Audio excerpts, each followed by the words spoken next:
Hi, it's Dr. Teran, and you're listening to The Pop. The Pursuit of Peace podcast is brought to you by SP Consulting Group, where the mission is bringing your vision to life.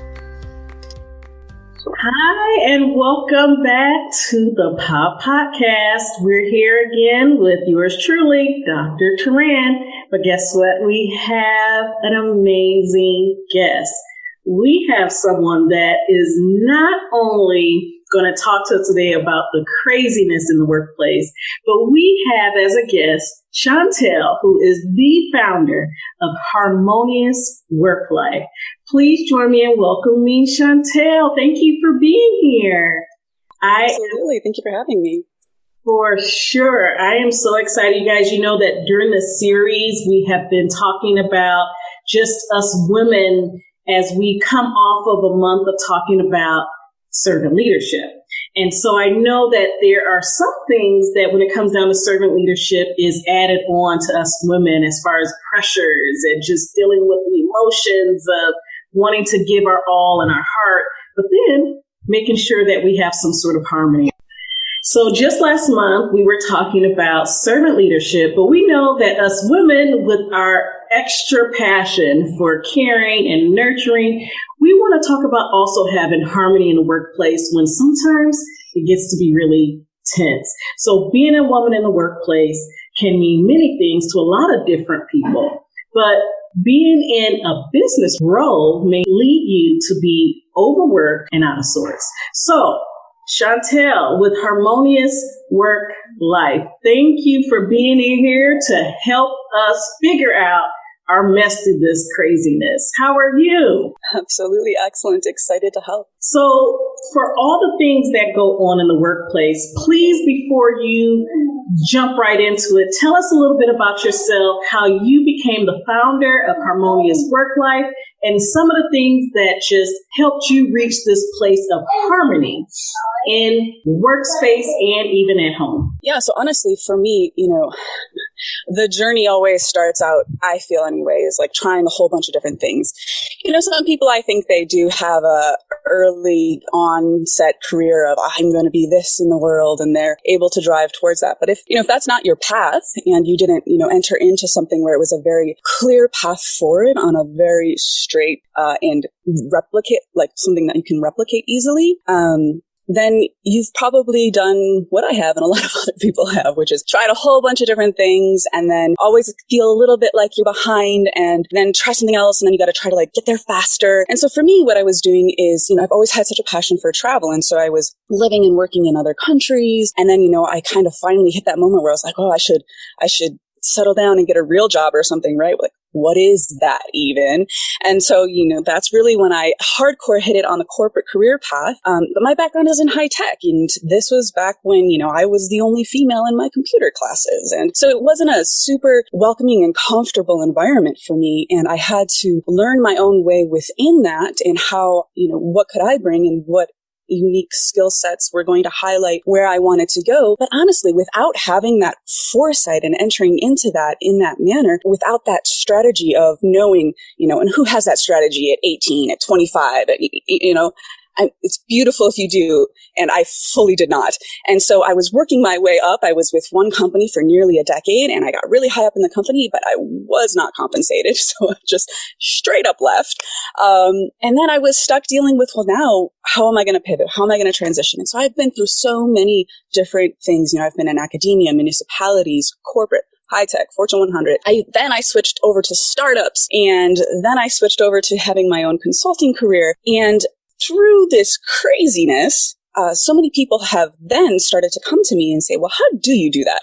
How do you keep either shifting or finding your way or refinding your way? Because it's super frustrating. It wasn't easy. And so through that and through trying to find my own harmony and again, honor and respect that passion that I do have for travel without still having to take 4 months off of a year, right?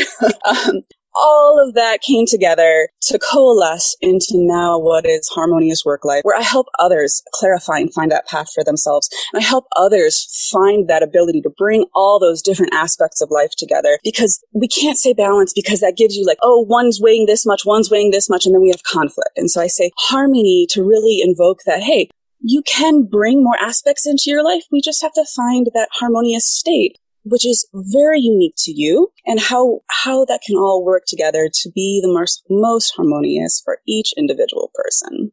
And I love the fact that you say that it is different for each person, because a lot of times people think, oh, this person recommended this, or this person's therapist told them X, Y, and Z, so I'm going to try it. And like, what do you say in regards to helping people understand the depth of the differences with people when you're talking about obtaining harmony versus trying to seek after balance? Yeah, what I try to say to people in that seeking of harmony, because it is so unique and so different, and we really, especially in this society, I feel we have that kind of quick fix mentality. I'm going to pop a pill and I'm going to feel better, instead of like, oh, this is my long-term health path. And it can be really the same in any area, in the mental health realm, as I'm sure oftentimes people, especially online, that they want that quick fix. Like, here's 5 things that you need to do to improve your relationship. And it's just, relationships are tricky. There's 2 people involved, right? And it's tough. And so there's not a one-stop shop. And so throughout all of my programs, in order to assist with that, I really have people first and foremost get to know where they're at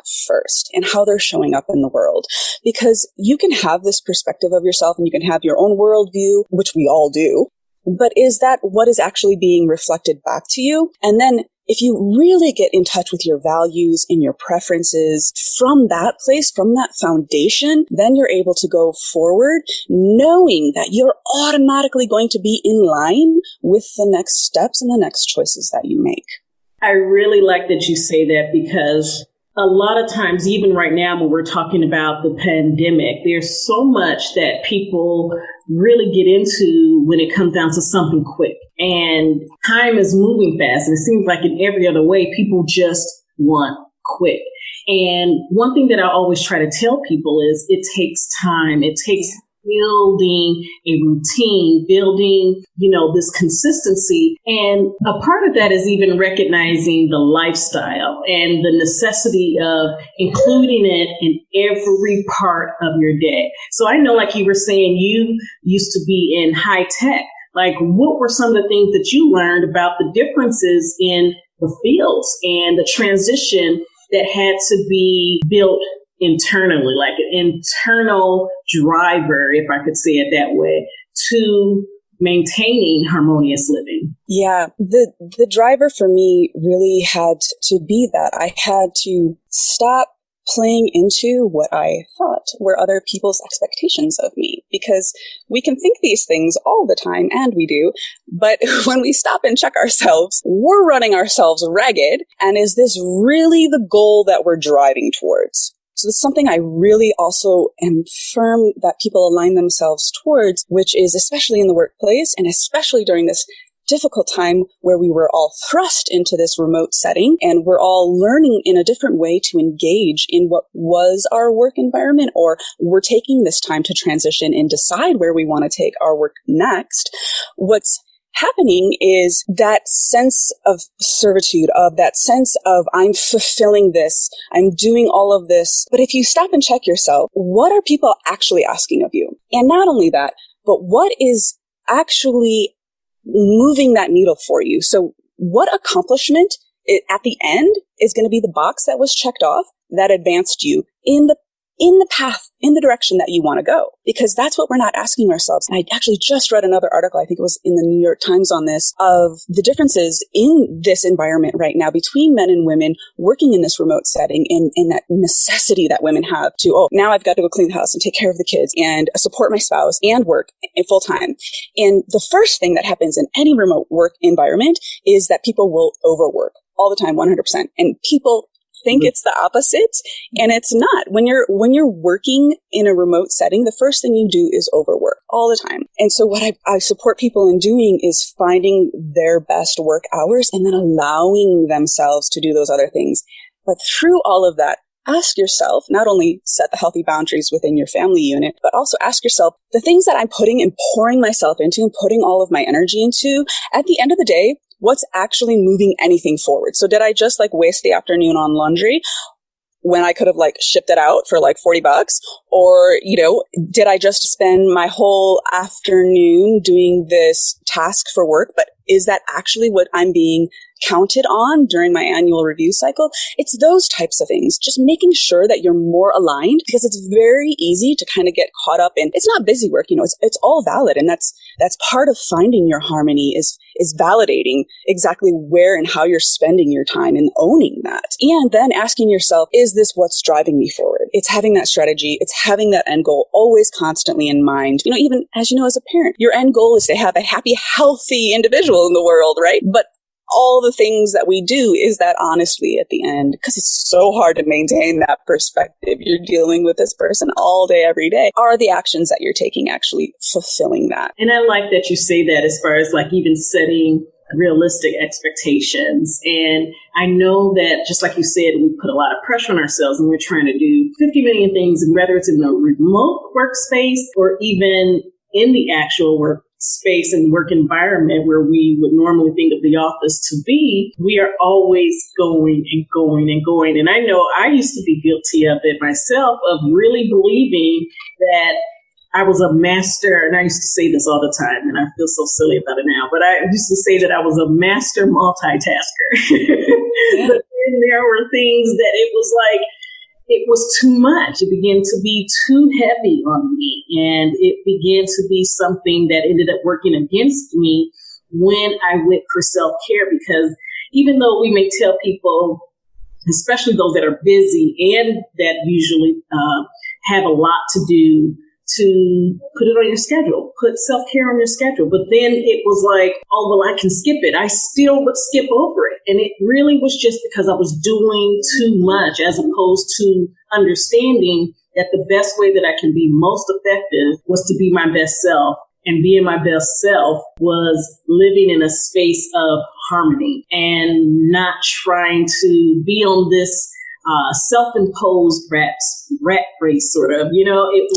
It was really coming to the place of recognizing that this is not good for anybody. Regardless of how much you think you're doing, you're probably not performing your best in that situation, right? It was such a catchphrase for a while, that ability to multitask and handle all of these different things. And then it just came out that, multitasking is a myth. Just switching so frequently is a myth. And honestly, that's another thing that's coming out during this remote work setting, is the ability to focus in, because we had all of this trend in the office environment, which that's all you're doing is you're getting constantly interrupted. So now that you can focus in, this is the great time to really, really build that foundation for yourself and say, okay, I'm going to be doing this one thing. And as soon as that is done, because I know that's the thing that's going to be moving me forward, then I'll move on. It's a great opportunity.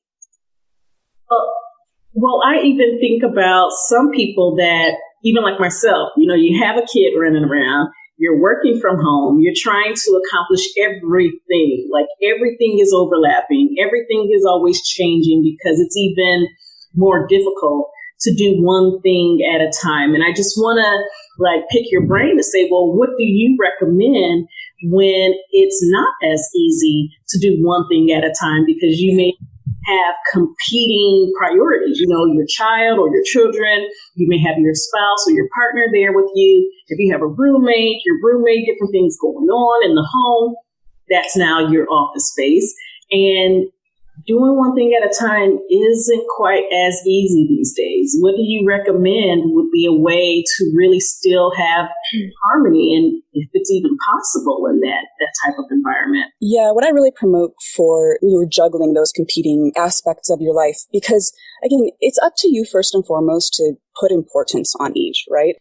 And of course your children are important, and at the same time you need to have that very clear conversation with, your support group, be that your spouse or your partner or your extended family or whatever that is for you. You need to have that clear conversation with them then.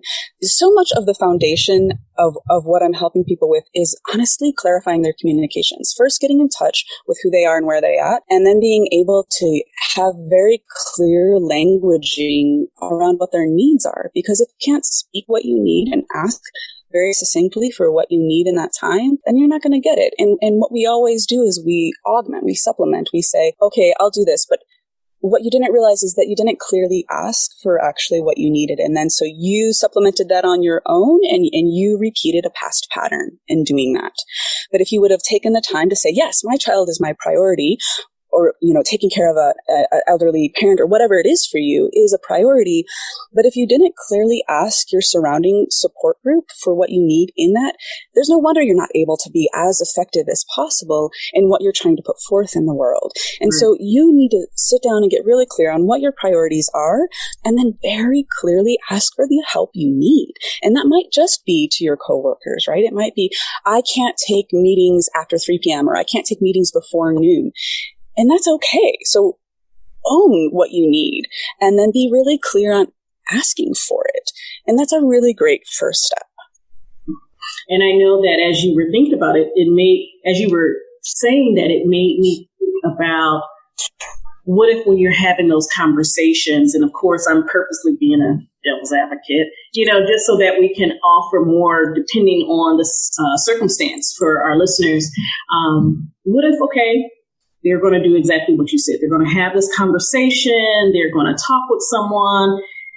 But what they're saying isn't being well received. And maybe what isn't being well received is due to maybe even a lack of respect or value that's being acknowledged in the person's job. I know that some people had different ideas of what their partner did or what their roommate did. Or family member did, and now that they're home, and then this is what's necessary. And there's, for some, like even like myself, it's like there's this grind, and yes, that's the reason why I didn't answer the phone sort of conversation. It's like, this is why I didn't answer, because I've been so consistently busy, and now I'm consistently busy at home and trying to carve out that time. What are some of the things that you could help, or what you advise would help someone sort of counteract these, some may consider it like a low blow or even just a non-acceptance of what someone does and maybe even devaluing what they do. Yeah. If you are feeling that from your support group or at work or whatever arena in your life that you're getting that not supportive vibe from, and I'll just give a personal example here. I have been able to transition throughout the majority of the last 2 decades in my career to primarily work remote. And there's so many reasons that I needed to do that for myself. And so that's why during this pandemic that I really targeted and focused on helping people who are struggling in this remote environment, because I recognize that it is difficult. And I recognize that I was able to make that transition a long time ago. And the thing that came up for me all the time, and this is terrible, from like my closest loved ones, like my friends and my family, straight up don't think I'm doing anything. Like literally I'm not working. It's not, because you're home. I'm home. And therefore I'm just, on the couch eating chips or something. And honestly, I'm not going to sugarcoat it. This is something I still deal with in my today in my life, because people see the freedom and flexibility that I've been able to build into my career in, coming through consulting and entrepreneurship. Because when you have more ownership, there's a couple things that are happening, right? When people don't understand it, they might not respect it just because they don't understand it. They might be jealous. So there's all of these layers in that reaction that you're receiving. And you're right. It is, we're going to perceive it as this might be not respectful or, they're not understanding. And that's when you pause and you say, how much do I need this person to get me? How much do I need them to understand? And I have to make that call for myself, especially with my family all the time. I just, there's just some things, honestly, I don't tell them. I don't explain how I do all of the work that I do, because you have to have a receptive audience at the same time. So don't put it all on yourself that you need to alter everybody's perspective. And you also have to be okay with the fact that people don't always understand you. So again, circling back to exactly being strategic about what boxes do you really need to check at the end of the day? What's going to drive you forward?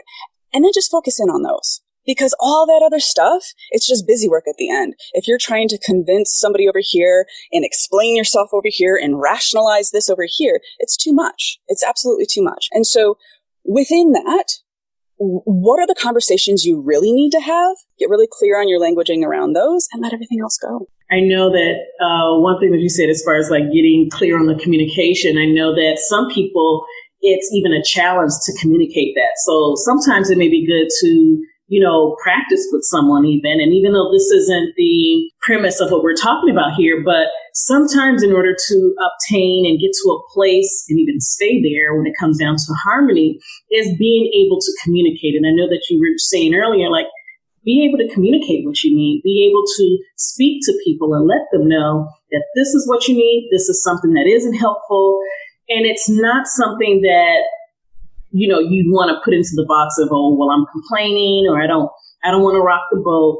It's no, you really need to speak up in order to preserve yourself. Again, this is a podcast where we talk about pursuing peace, and peace and harmony definitely go hand in hand. And you have to be able to communicate. And if you have trouble communicating that, there are resources out there to even handle crucial conversations, or even just the basic ones that just says, I want to stand up for myself and be a little bit more assertive so that I can speak for what I want, get what I need, and it actually helps everybody work better together. So I think that that's really important. One thing that also comes to mind, Chantel, and I want you to just tell me your thoughts on this is, again, looking at the fact that we're still in this pandemic and a lot of people are having to isolate themselves. One of the things that I've really, really been wanting to harp on and really highlight is isolation. People are isolated, whether it's because of them self-quarantine or needing to just protect themselves. Maybe they lost their job because of the quarantine. There's a number of dynamics that could lead to why someone is feeling isolated and just not a part of their work teams. And so I want you to just help us and help our listeners really understand how you can really still be in a space of harmony by even overcoming that feeling of isolation and I'm alone and I don't feel a part of a team maybe as much as I used to. And the very difficult thing about isolation, unfortunately, is that when you're in that space, it's the hardest time to get out of it, because that's a very deep feeling. And when you're having that, that's not the time that you're feeling extroverted and like, oh, I'm going to go reach out to people. That is the base of the problem. So it's about putting those healthy checks in place for yourself. Be like, okay, I've been working really hard on this project, but have I been communicating my progress on the project to my team? Or I've been stuck on this problem that I've been working on, but have I reached out in just like even it can be just throwing it out there. Hey, this is what I'm working on. This is my current struggle. And if struggle feels a little bit like, oh, people are going to think I'm struggling, I can't do my job. If that feels too much for you, again, change the languaging, rephrase it just to say, hey, I'm tinkering with this, thinking about this. Just want to get some thoughts on it. Can we jive a little? Can we bounce a couple ideas off of each other? And so you need to take that first step for yourself. And I'm recognizing and I'm understanding that when you're in that space, it's the hardest time to do that. But if you just have really healthy checks in place for yourself, like whatever that needs to be for you, maybe it's a twice daily check with your team. This is why in Scrum it's really healthy because they have the daily stand-ups, because honestly, this is something that's so common, especially for developers in computers, is the lone wolf developer. Everybody talks about this. It's not a phenomenon anymore. It's that you're getting so in your head, you're working so hard and you just want to execute. But if you're not checking that, then you're going to go down a rabbit hole and it might be in the wrong direction. So whatever check, your team might already have these checks in place for you. Like I said, you might have a Scrum stand-up every day. And if you don't have those checks in place, this is a great time for you to champion that for your team. And I'm not saying take this on. I'm not saying put one more thing on your plate, but I'm saying, hey, make the suggestion, try it out a couple times and put those, because there's so many tools and platforms that we can use right now to stay connected. There's no point not to use them. And so once a tool is in place, then you have to be good. You have to be good about saying, okay, now I'm going to utilize this. So if you're using Slack, I'm going to chat to the team and say, this is what I'm working on. This is my progress. This is what I'm pondering. Can anybody give me some feedback? So it can just be super open. But what it's going to do is it's going to get you engaged. It's going to get them engaged, and it's going to get you out of your head. And so put those balances in place for yourself. Reach out and get what you need. Even if you don't feel able to ask for help. I know I struggle with that one. I'm not going to push that on anybody, but put it out there at least. You can't receive what you can't even ask for, Right. And I like that you said that, because I know that some time ago, I think this is when the pandemic first started, I had done a presentation. It was for HR leaders, just with helping people stay engaged and motivated that were working remotely. And so it may not be as much of a challenge, but still some transitioning happening there in the actual office for the changes that just automatically come with those that may have they're no longer in the office because they're working from home, or 100% the people that are dealing with working at home, that, leaders could even make a point to have like a morning check-in for coffee, doing huddles. I know like in the hospitals, there's like nursing huddles, and, just that concept of huddling and having those times where you check in with your team for like 5-10 minutes. What does the team usually do? Or what do you usually do? You normally grab your coffee and like check in. Does the team normally do that? You can still be at home, even though you may have, the kids around, whoever around, and it's understood. And you're not necessarily talking about projects all the time or checking in that regard, but it can just be, how are you doing? Especially because with the pandemic, how are you doing? What's going on? Any way we can help and support you? Are there any times that aren't that good for you? Is it better to have the more intense meeting when your child is taking a nap or what? Just to have that time for people to remember that we're human, and just like or even sharing, like work project updates, just to stay in that space of not feeling so isolated, checking in, just like you said, check in and see how people are doing when you consider if you were really in the office, or consider if you're in the office and the person you usually go to is home. There's texting, there's platform, that you can deal with that person, right? Yeah, it's those water cooler conversations, right? It's kind of a catch, because if you have too many water cooler conversations when you're in person, people are like, oh, what are you really executing on? Yet then the moment that we don't have the ability to like be passing our coworkers in the hallway, we're like, oh, we're losing out on all of this innovation that comes from the water cooler conversations. It's like, okay, so let's just be a little bit more mindful about how we engage in those things, right? The tools are out there. They're so commonplace now. Make use of them. But also, this is the time that I really want to support people in saying they get to make their decision now. They don't have to be constantly talking back.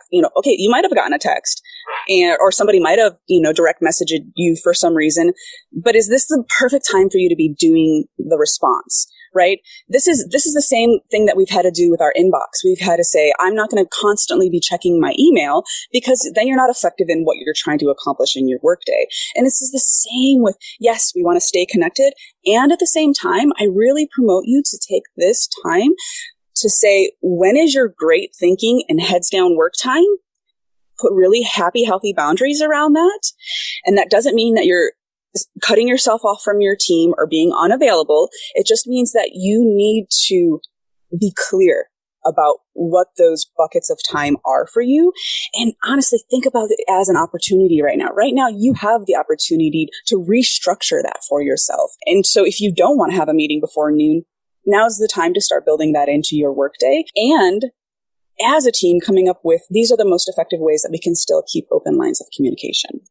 Absolutely. And I would even throw in, and I want you, if you have any thoughts on this, to expound on it, but these are even those times where if you normally would get distractions from taking your breaks, your 15-minute breaks, your full lunch time, these are times where you can do absolutes. Like, no, this is when I can take a break and talk. Or if someone texts you or messages you, depending on what platform you're using, and it's like, hey, can you talk? And if you're busy, you can say, yeah, call me in 10 minutes or call me in 15 minutes.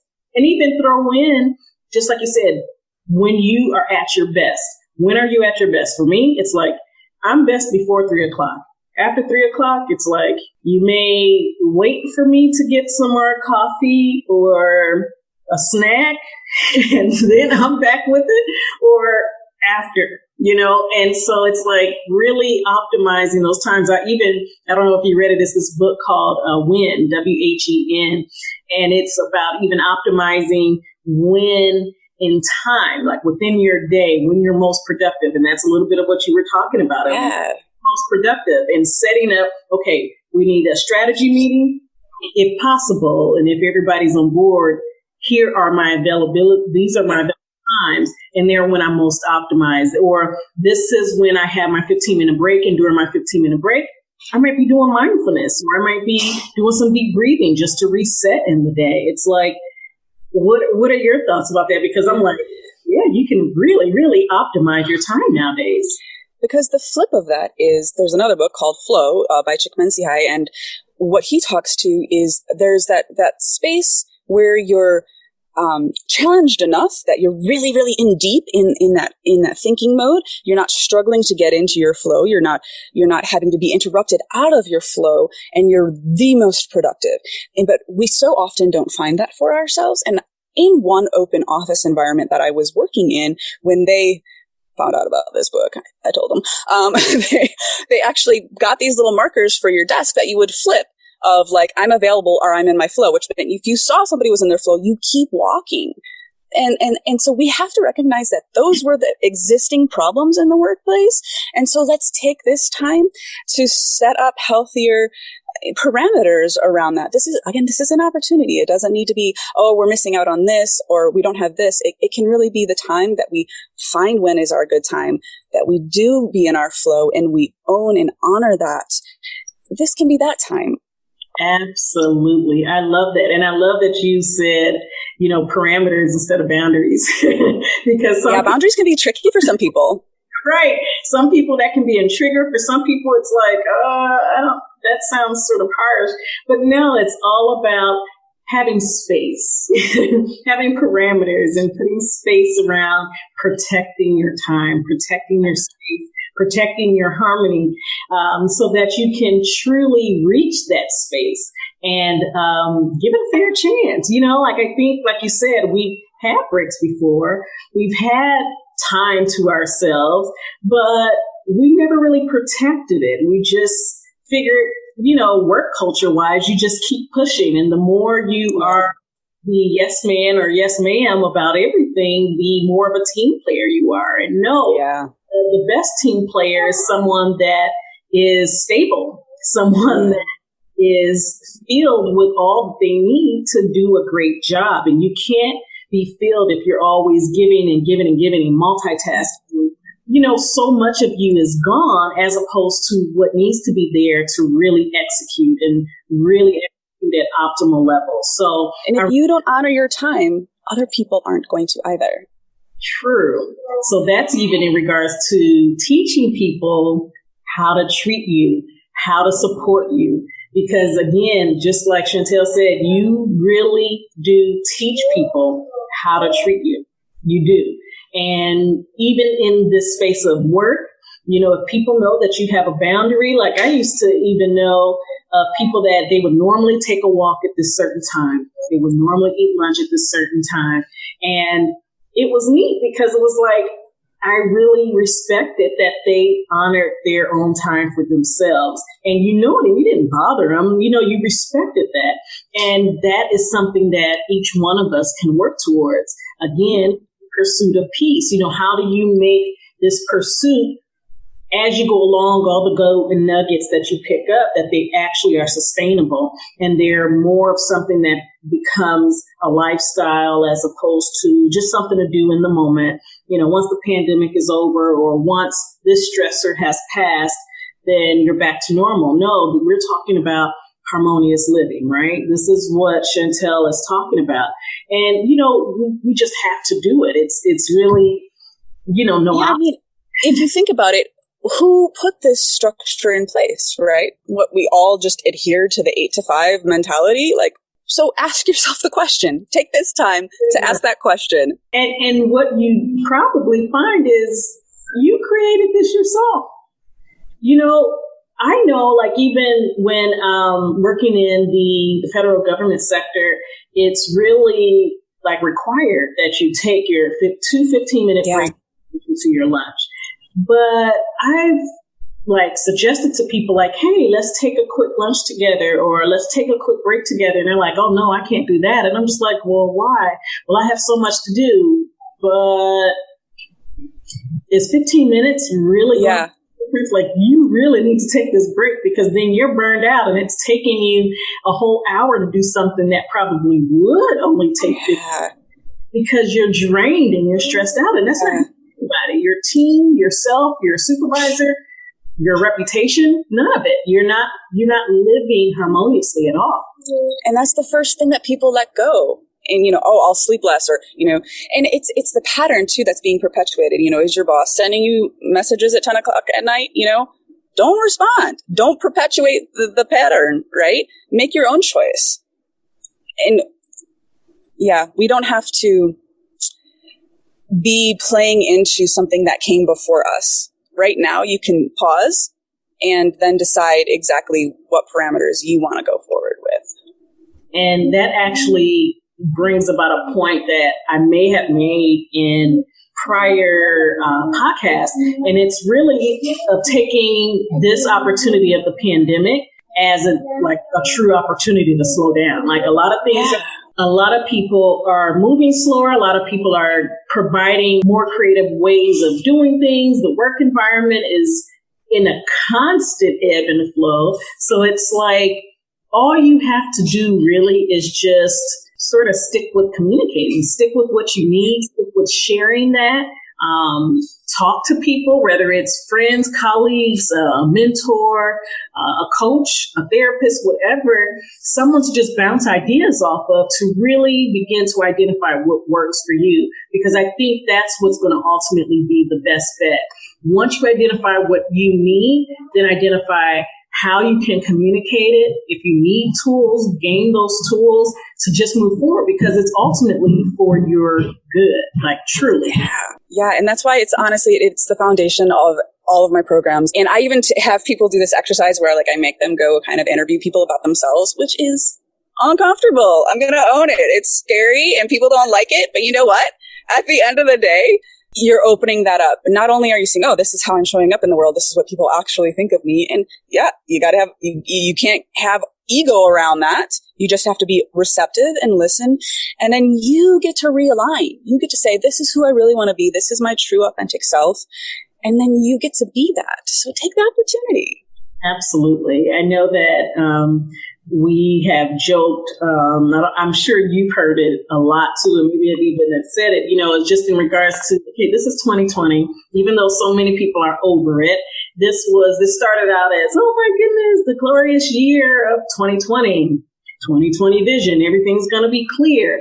What I've learned in 2020 is this has been a year of truly seeing yourself, truly seeing who is around you, what you do, how you do it, how it impacts who you are, and really an opportunity to really reestablish who you are. Reestablish who you are also in regards to, what do you want in life? What is your purpose? What are some of the things that you need for yourself? And sometimes, you can really blossom based on the environment that you're in.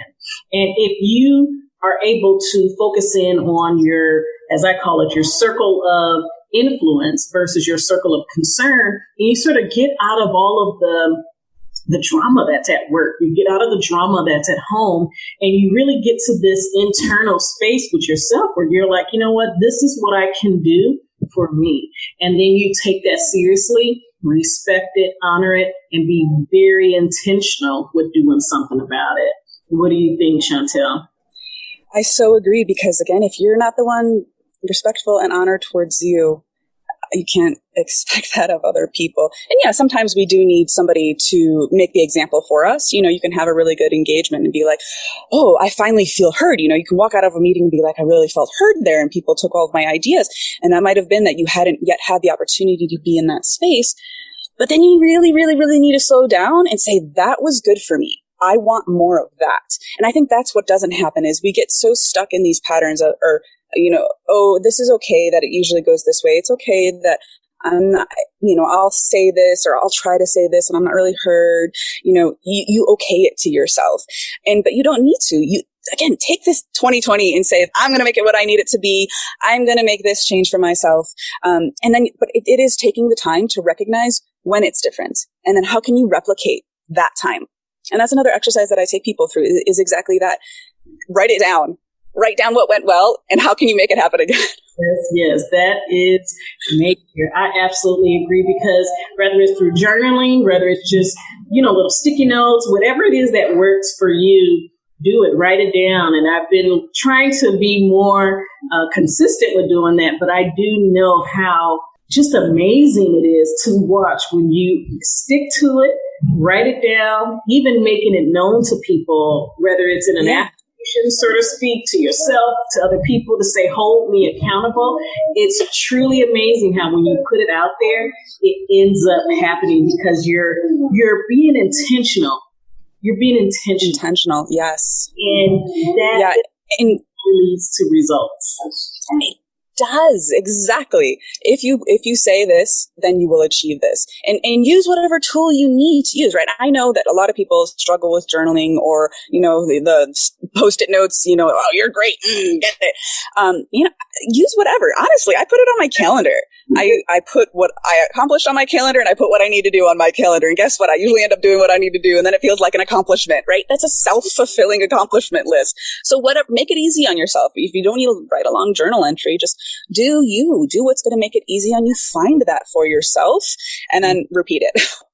Absolutely. I love that. And the repeating also was key because that's how you end up forming a habit. And, once it becomes muscle memory, truly, it's really those rare occasions where you sort of jump off and, go back into your old habits of letting time and busyness overtake you. But you are doing it like in a repetitive manner, you are really setting yourself up for success because then it becomes second nature. And then it becomes, you forgot it maybe in the beginning of the day. By the time you're getting towards the end of the day, it's like, oh yeah, I need to do this, and so either way, it becomes a part again of your lifestyle and your everyday sort of challenge to yourself to really show up, really create the environment that you need for yourself, whatever that is. But make sure to do it. I always tell people that when they're listening to the podcast to make sure that they're able to, whether it's type it in their phone in their notes section or jot down some notes, because these things that we share, it's a matter for meditation. It's a matter of just really marinating in it to, again, for the purpose of making it a part of daily living, because all of these tips go hand in hand with finding peace, whether it's your emotions, whether it's dealing with stressors, whatever comes and goes. There's different situations that happen. I know earlier in the pandemic, what was it? Maybe April or May was Mental Health Awareness Month. And so I know we even talked about grief and loss and different things that come up, but you can still have that space that you preserve for yourself, regardless of what the situation is. And we just want to continue to encourage you guys. And for Chantel, again, I want to thank you for being here. Could you give us any lasting, gold nuggets that you can share with our audience about just maintaining and attaining actually harmonious living? Yeah, honestly, I'm just going to build off of your last comment, which is repetition. Think about when you're teaching a child to speak or you're learning something as an adult. Just remember how many times you need to do it, hear it, be it before it is that pattern. We don't learn a new word by hearing it once. And so you're not going to hear this podcast and be like, I get it now. I can create harmony and peace in my life. It's okay to give yourself the time to do it again and again and again and again. And then the beauty that's going to come from that is there will be other indicators in your body or whatever it is. Maybe you are trying to take that break. Maybe you want to go for a run. after you do it and do it and do it, you know what's actually going to happen is your legs will literally hurt if you don't go for a run. And so recognizing that you need to repeat it long enough that it is some type of either mental memory, muscle memory, it's an automatic, but that's why you want to be repeating those things to yourself, that you do want to be a pattern. So don't, again, if you're constantly diving in and saying, hey, I'm going to be the do all everything multitasker, that's what you're repeating to yourself. That's where you're placing your own value. So realign where your value needs to be, be very strategic about how to get those, how to achieve those things, and then realize that the more times that you're able to achieve them, the easier it is going to be to achieve them, and the more sense of satisfaction that you're going to have every single time. Absolutely. And I couldn't have said it better. Thank you. Thank you so much. You guys heard it straight from Chantel, founder of Harmonious Work-Life. And as we always do, Chantel, tell us how people can reach you, and if there's anything coming up that they should be aware of, that they would want to take a part in, and how they can even get more information about it. Absolutely. Thank you. You can visit me at harmoniousworklife.com, and you can join my mailing list, and I'll send you a whole bunch of fun things about creating your career and finding your harmony. On there, you can also join my program, which is aligning your career path. And I also, like I said, during the pandemic, did come out with an additional program to help people learn how to transition to being full-time remote. And if you find out that you like it a lot, how to maintain that going forward once we're back in the office space. So happy to help you out with any of those topics. Just be in touch. All right. Like she said, go to www.harmoniousworklife.com. And if you have any questions, want to be a guest on the Pop Podcast by Dr. Teran, or would just like more information, definitely contact us directly at www.officialspconsultinggroup.com. Again, that's www.officialspconsultinggroup.com. This is Dr. Teran, and you've been listening to the Pop Podcast. So tune in, and we will be off, just so you guys know, for the month of September. So just be looking out. We'll be letting you guys know once we're back with new materials, and we'll be excited to keep supporting you during your pursuit of peace. Take care.